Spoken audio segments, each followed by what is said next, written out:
Assalamualaikum warahmatullahi wabarakatuh.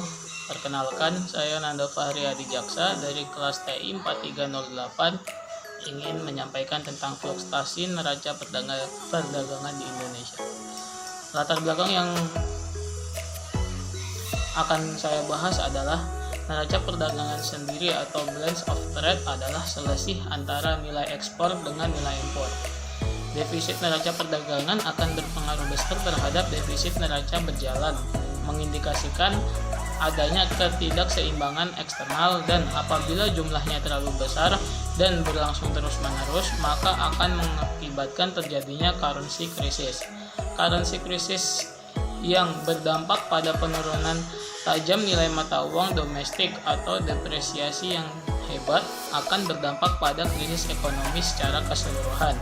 Sementara itu, penurunan nilai mata uang domestik akan memperberat beban pembayaran utang luar negeri yang berdominasi mata uang asing.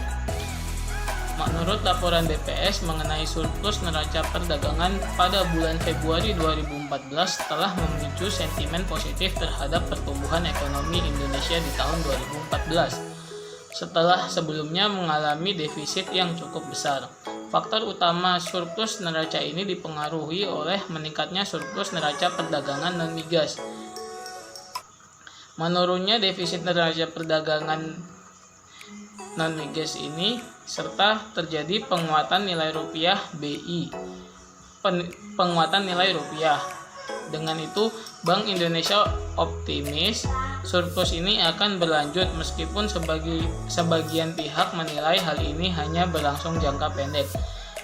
Indonesia membutuhkan surplus yang berkelanjutan atau sustainable, dan karena itulah kiranya perlu dilakukan reformasi ekonomi secara struktural.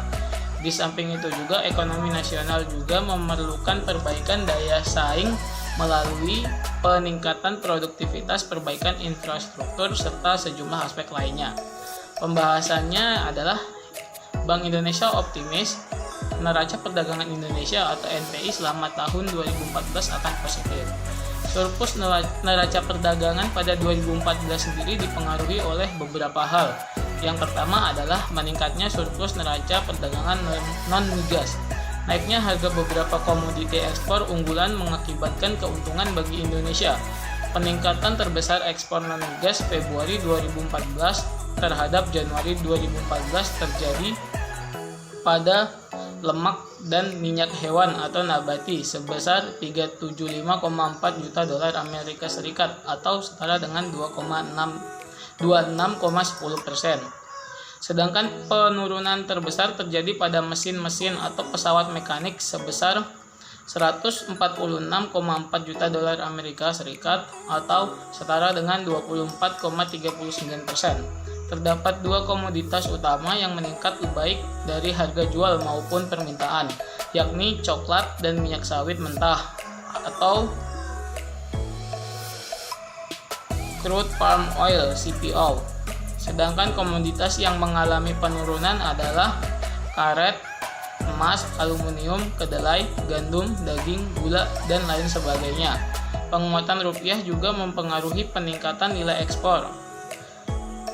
Kedua, turunnya angka defisit neraca perdagangan migas. Defisit neraca perdagangan migas turun dari 1,05 miliar dolar Amerika Serikat pada Januari 2014 menjadi 0,80 miliar dolar Amerika Serikat pada Februari 2014. Perkembangan ini terutama dipengaruhi ekspor migas yang tumbuh sebesar 6,34% karena kenaikan lifting minyak pada Februari 2014 yang mencapai 838.000 barel per hari. Sementara itu, impor migas turun 2,61%. Dipengaruhi oleh turunnya impor hasil minyak sebesar 11,56% pada Februari 2014. Faktor ketiga adalah pengaruh penguatan rupiah terutama terhadap dolar yang terbukti berpengaruh cukup signifikan terhadap neraca perdagangan.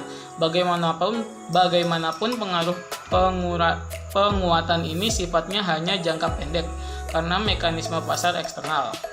Penyebab utama defisit yang selama ini terjadi adalah meningkatnya jumlah konsumsi terutama konsumsi bahan bakar minyak atau BBM yang tidak didukung oleh penguatan produktivitas dan infrastruktur. Kesimpulannya, yang pertama adalah surplus neraca perdagangan pada 2014 dipengaruhi oleh beberapa hal.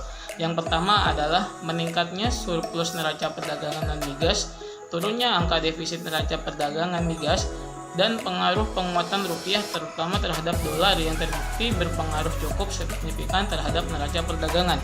Faktor kedua ialah penyebab utama defisit yang selama ini terjadi adalah meningkatnya jumlah konsumsi, terutama konsumsi bahan bakar minyak yang tidak didukung oleh penguatan produktivitas dan infrastruktur.